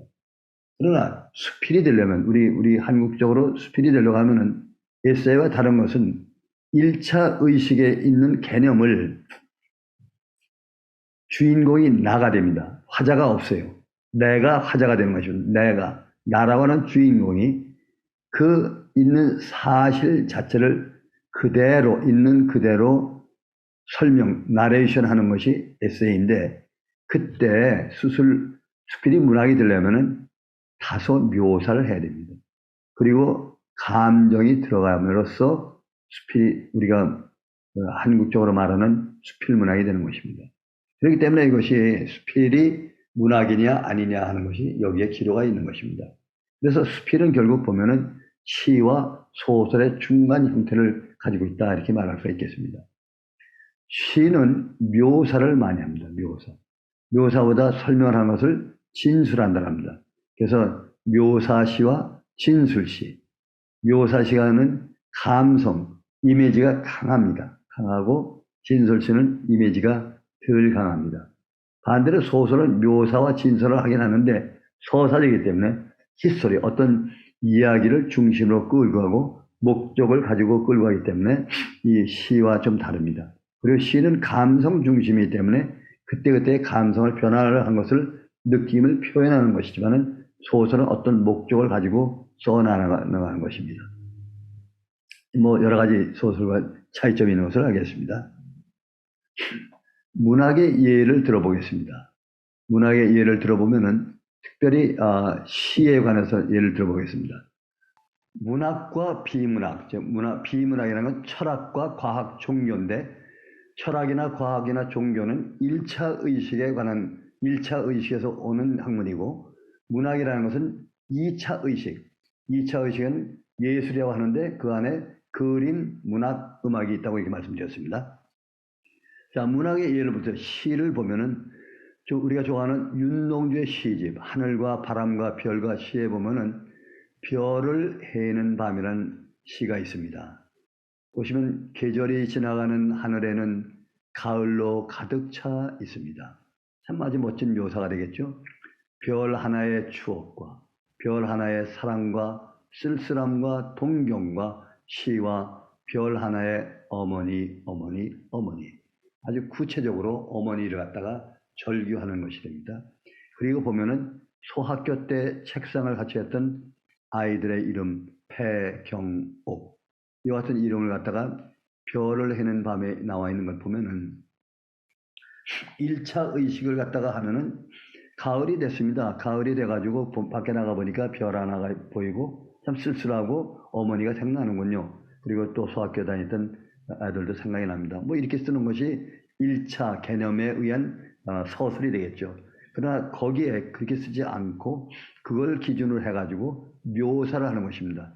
근데 여기에서 보시면 상상에 의한 상상이나 이런 것들은 많지 않습니다. 그러나 묘사가 있는데 아주 시각적인 묘사가 있기 때문에 마음에 와 닿죠. 그러면 공감이 되고 또 감동이 되는 것이죠. 자, 별을 해는 밤을 갖다가 이렇게 쭉 보시면은 여러분들 한번 읽어봐 주시길 원합니다. 자, 시 가운데 내 마음은 호수요. 김동명의 시 내 마음은 호수요. 내 마음이라는 것은 개념입니다. 마음, 변함없는 개념. 근데 이것이 이미지가 없는 개념입니다. 그러면 이 이미지 없는 개념을 누구한테 표현을 해야 되는데 어떻게 표현하느냐? 이미지가 있는 것으로 유추를 통해 가지고 상상을 통해서 유추를 해서 은유를 통해서 메타포를 통해서 내 마음을 바꿔치기 하는 것입니다. 그래서 내 마음은 호수요. 내 마음이 호수가 됐습니다. 은유가 됐죠. 그러니까 호수기 때문에 그대가 노를 저어라 이런 것입니다. 나는 그대의 흰 그림자를 안고 옷같이 그대의 뱃전에 부서지리다. 내 마음이 호수기 때문에 호수에서 이런 일을 한다 이런 얘기입니다. 내 마음은 뭐예요? 촛불이요. 은유가 됐습니다. 촛불입니다. 마음과 촛불은 전혀 다르지만은 동격이 됐습니다. 그것은 왜냐하면 1차 의식인 내 마음이 2차 의식인 촛불로 바뀌어서 촛불이기 때문에 어때? 그대의 저문을 닫아주고 나는 그대의 비단 옷장에 떨며 고요히 한 방울도 남김없이 타오리다 라고 이렇게 호소하고 있는 것이죠. 내 마음은 나그네요. 그대의 피리를 불어주고 나는 달 아래 귀를 기울이며 호젓이 나의 밤을 세우리다. 묘사가 참 좋습니다. 내 마음은 낙엽이요 은유 잠깐 그대의 뜰에 머물게 하오. 이제 바람이 불면 나는 또 나그네같이 외로이 그대를 떠나오리다. 이렇게 묘사를 했는데 어떤 묘사냐? 감각적인 묘사. 낙엽이라고 하는 시각과 나그네라는 시각, 또 촛불이라는 시각, 그렇게 시각적인 묘사를 함으로써 그 시가 아주 훌륭한 시가 된 것이죠. 같은 마음이지만은 김광섭 씨의 시를 보십시오. 내 마음은 뭐요? 고요한 물결. 이것은 역시 은유가 됐습니다. 고요한 물결이기 때문에 어떠한 일이 생기느냐? 바람이 불어도 흔들리고 구름이 지나도 그림자지는 것. 나의 마음은 고요한 물결. 돌을 던지는 사람, 고기를 낚는 사람, 노래를 부르는 사람. 이리하여 이 물가가 외로운 밤이면 별은 고요히 물 위에 뜨고 내리고 내리고 숲은 말없이 물결을 재우나니. 참 묘사가 좋습니다. 오늘. 나의 마음은 고요한 물결, 행여 백로가 오는 날 이 물가 어디로 올까 나는 밤마다 꿈을 덮노라. 고등학교 때 나오던 그 시하고는 조금 차이가 나왔지만 작은 내 마음이 은유, 묘사, 감정적인 묘사, 물결이라는 시각적인 묘사, 거기에 이와 같은 사람들 떠 있는 건 또 시각적인 물가 이렇게 되죠. 한 송이 국화꽃을 피우기 위하여 봄부터 소쩍새는 그렇게 울었나 보다. 상상이죠, 오늘. 어떻게 국화꽃을 피우기 위해서 소쩍새가 웁니까? 상상이죠. 상상이죠. 한 송이 국화꽃을 피우기 위하여 천둥은 먹구름 속에서 또 그렇게 울었나 보다. 역시 상상이죠. 묘사, 표현이죠. 그립고 아쉬움에 가슴 조이던 먼 젊음의 뒤안길에서 인제는 돌아와 거울 앞에선 내 누님같이 생긴 꽃이요. 아주 은유. 내 누님같이 생겼으니까 직유가 되겠죠. 직유지만은 은유하고는 조금 다르죠. 직유지만은 아주 얼마나 실감나게 눈에 떠오르는 것처럼, 시각에 떠오르는 것처럼, 국화가 떠오르면서 누나가 떠오르는 거죠. 그 거울을 보고 있는 누나, 그 모습이 떠오르는 거죠. 노란 내 꽃이 피려고 밤새 저리저 울었나 보다. 서정주의 한 송이 국화꽃을 피우기 위해 참 좋은 시였죠. 오늘. 또 하나 시를 봅시다. 나보기가 역겨워 하실 때에는 말없이 고이 보내드리오리다. 영변의 약산 진달래꽃 아름따다 가실 길에 뿌리오리다. 가시는 걸음걸음 놓인 그 꽃을 사뿐히 줄여받고 가시옵소서. 줄여밟고라고 하는 이것이 영시에서 보면 트램플링이라고 되어 있는데 줄여받고 가시옵소서. 나보기가 겨우 가실 때는 죽어도 아니 눈물 흘리오리다. 가는 사람을 갖다가 이렇게 진달래꽃에 비유하고 시각적인 비유라고 그 시각적인 비유를 뿌려주는 거죠. 꽃을 뿌려줌으로써 바래주는 것. 그런데 역설적인 것. 가게 하지만은 가지 못하게 하는 역설적인 시가 들어있는 것이 김소월의 시죠. 김소월의 시는 이만큼 감성적인 자기 내면을 드러내 보여주는 것이 굉장히 강하기 때문에 우리 국민시 정말 누가 봐도 훌륭한 시가 되겠습니다. 보는 유명한 시 하나 정지용의 향수라는 것을 한번 보겠습니다. 이 시를 보면 이 안에 감각적인 이미지 형성이 참 많습니다. 보면 그리고 은유도 있고 또 그리고 상상도 있고 이것이 다 들어있는데 보십시다. 넓은 벌 동쪽 끝으로 옛 이야기 지줄대는 실개천이 휘돌아 나아가고 얼마나 멋있는 그런 시각적인 묘사가 되겠습니까? 얼룩배기 황소가 해설피 금빛 게으른 울음을 우는 것. 해설피. 저녁 노을이 지려고 할 그 금빛 노을. 아주 눈에 보이는 시각적인 것이 보이고 그것이 차마 꾸면들 이칠이야. 질화로에 재가 식어지면 참나시 벌써 시각적인 이미지가 떠오릅니다. 빈 밭에 밤바람 소리말을 달리고 빈 밭에 밤바람 소리만을 다 들리고 청각적인 이미지, 엷은 졸음에 겨운 늙으신 아버지가 집벽에를 돋아 보이시는 것. 그 이미지가 그냥 떠오르지 않습니까? 그것이 차마 꿈엔들 이칠이야. 흙에서 자란 내 마음 파란 하늘빛이 그리워 함부로 쏜 화살을 찾으러 풀섭 이슬에 함추럼 휘적시던 곳. 그것이 차마 꿈엔들 이칠이야. 전설 바다에 춤추는 밤 물결 같은 참 그 시각적인 이미지가 참 떠오르죠. 검은 귀밀머리 날리는 어린 누이와 아무렇지도 않고 예쁠 것도 없는 사철 발벗은 아내가 따가운 햇살을 등에 지고 이삭 줍던 곳. 그것이 차마 꿈엔들 이칠이야. 하늘에는 성문별이죠. 알 수도 없는 모래성으로 발을 옮기고 서리까마귀 우직 짚고 지나가는 초라한 지붕, 흐릿한 불빛에 돌아앉아 도란도란거리는 곳. 그것이 차마 꿈엔들 이칠이야. 이 정정의 시를 여러분 찾아보시면 해설도 참 잘 되어 있습니다. 제가 감히 그 해설을 하지 못하겠지만은 이거 그렇습니다. 보면은 이 고향이라고 하는 향수라고 하는 소재, 결국 이시 뭐냐면 1차 의식입니다. 1차 의식. 그 1차 의식을 가지고 2차 의식을 만드는 겁니다.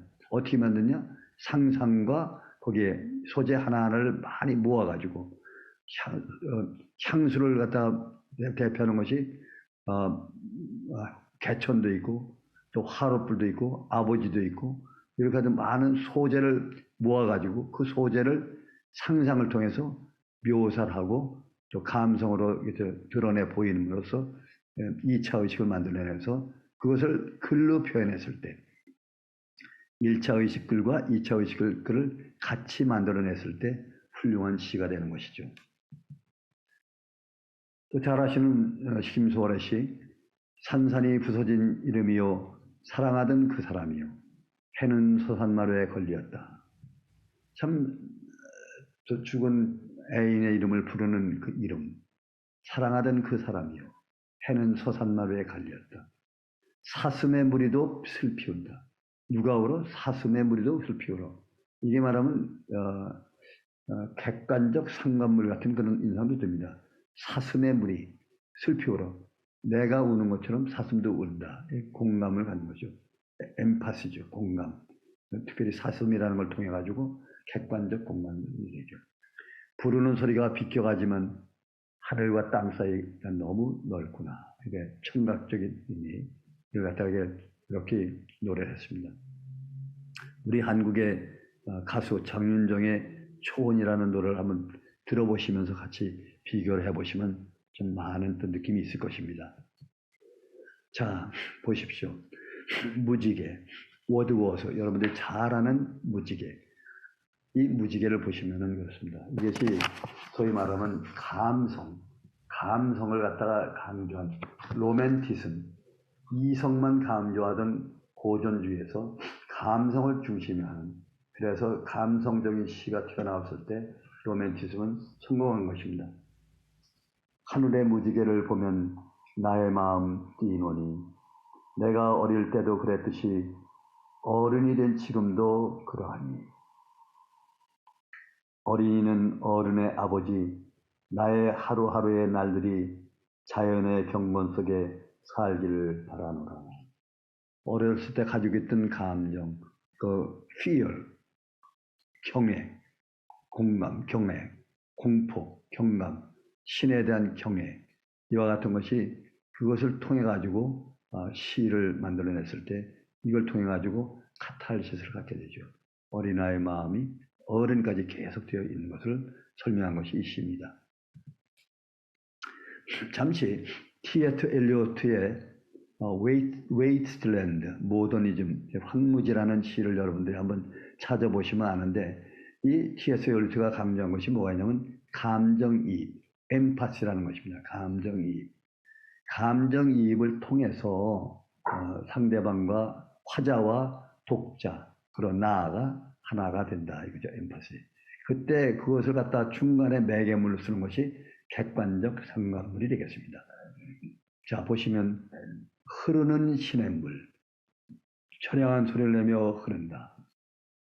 화자가 시인이 굉장히 슬픈데 내가 슬프다는 말을 하지 않고 흐르는 시냇물이라고 하는 객관적 상감을 통해 가지고 처량한 소리를 내며 흐르고 있습니다.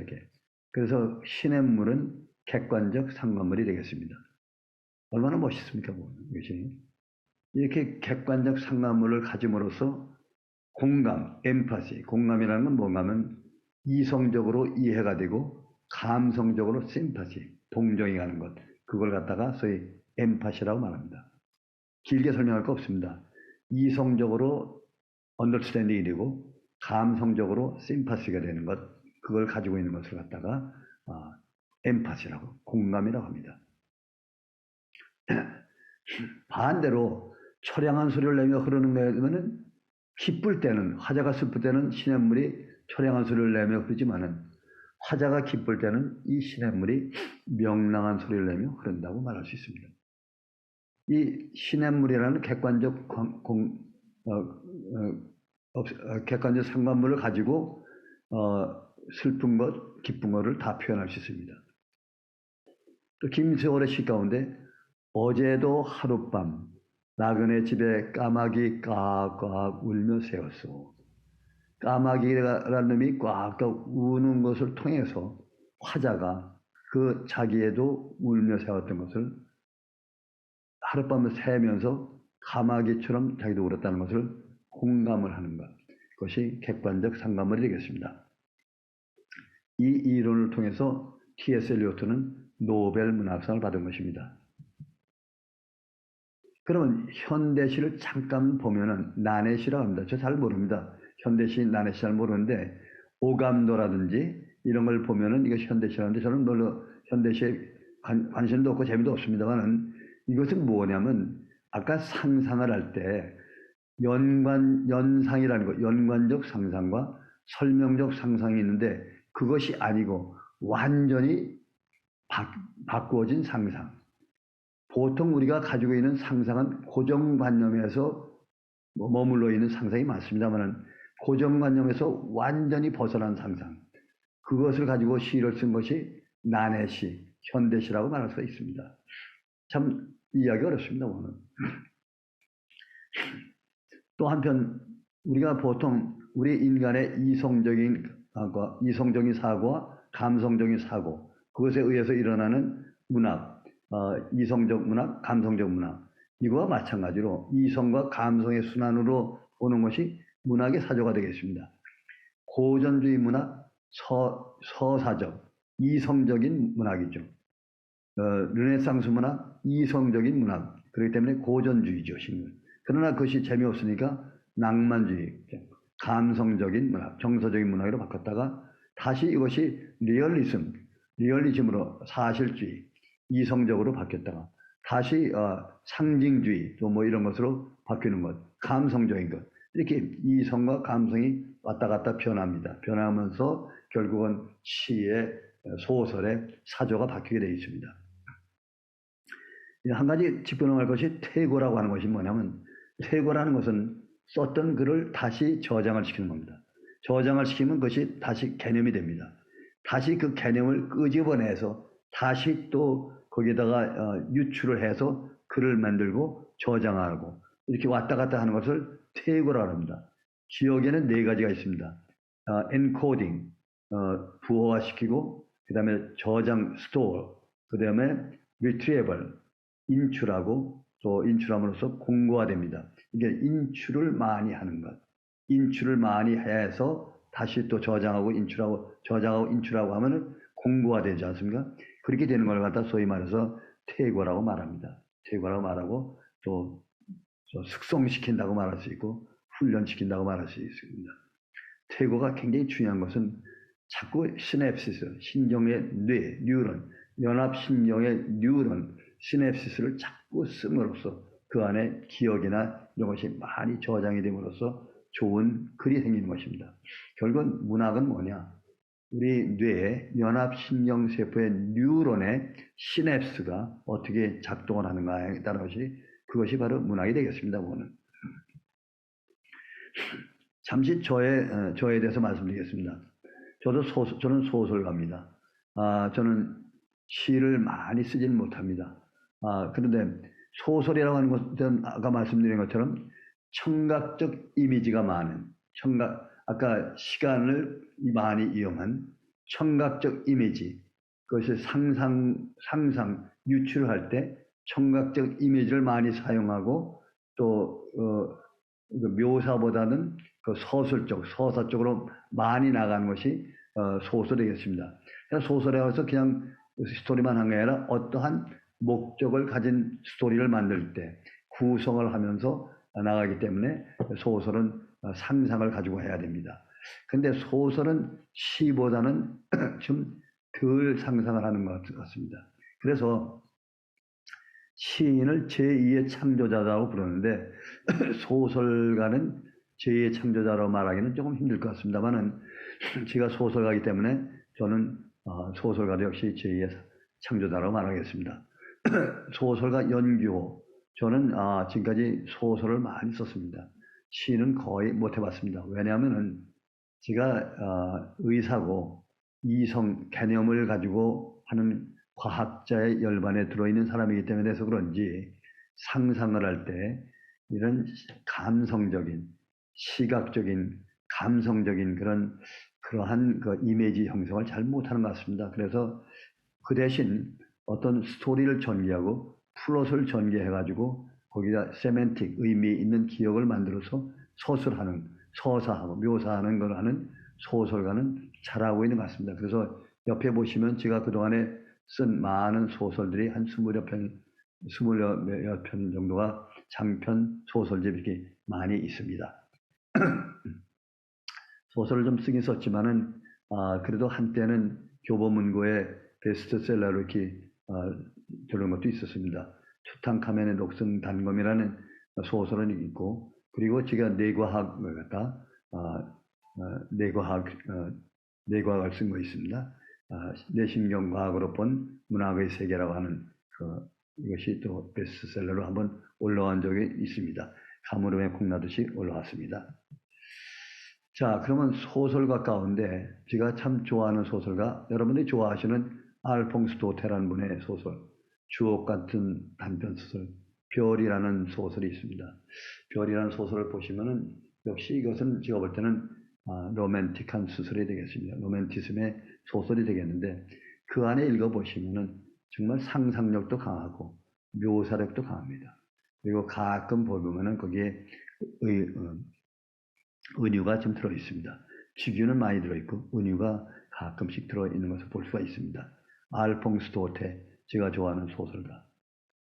또 제가 좋아하는 헨릭 쉔키비에치의 단편 소설 등대지기, 역시 노벨상을 받으신 노벨문학상의 단편 등대지기, 제가 참 추천합니다. 이 소설 보시면 역시 참 심오한 상상력뿐만 아니라 거기에 묘사력, 아주 참 마음의 심금을 눌러주는 감성적인 그런 타치, 감성적인 이미지 형성, 이와 같은 것이 참 제가 볼 때는 좋은 소설입니다. 쉔키비에치 소설도 시 못지않게 아주 감동적이고 참 마음에 와닿는 것이 참 많습니다. 시나 소설이나 똑같이 상상을 이용한 문학이기 때문에 공간과 시간을 배제하고 쓴 소설이기 때문에 둘 다 마음에 오는 감정이 큽니다.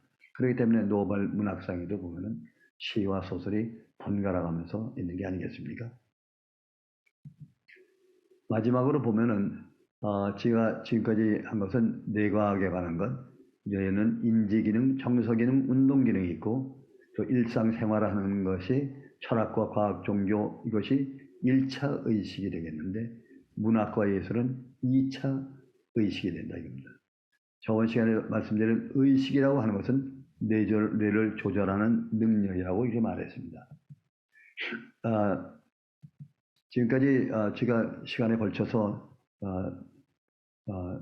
1차 의식과 2차 의식을 설명하면서 1차 의식이 2차 의식을 할 때 그것이 문학이다 하는 것을 제가 힘을 줘서 설명한 가운데 특별히 추론이라는 것은 감각신경세포이기 때문에 개념이 변하지 않고 그대로 참이고 그걸 알아맞추는 것은 추론이다.